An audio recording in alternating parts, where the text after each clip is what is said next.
जनतेसाठी कुणाशी भेटणारा आपला चॅनल सत्यमुख। मानगाववाडी येथे मुख्यमंत्री पंचायत राज अभियानांतर्गत 50% सवलत मिळाल्यामुळे तसेच ग्रामपंचायत सदस्य व ग्रामसेवक यांच्या प्रयत्नांमुळे कष्टाचे चीज झाले। तसेच सकाळी 10 वाजता संध्याकाळी 5 वाजता इचलकरंजी मानगाववाडी बस पण सुरू करण्यात आली आहे। त्याचप्रमाणे ग्रामपंचायत ते आशिष खोत यांच्या घरापर्यंत खासदार श्री धैर्यशील दादा माने यांच्या 10 लाख फंडातून रोड झाला आहे।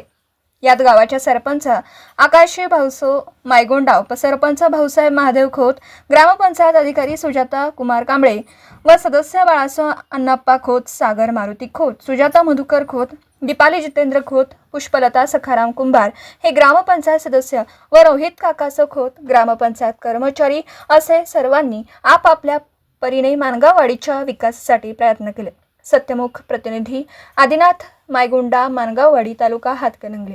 जनतेसाठी कुणाशीही भेटणारा आपला सत्यमुख। लाईक करा, शेअर करा आणि बेल आयकॉन ऑन करा। मित्रांनो, विसरू नका।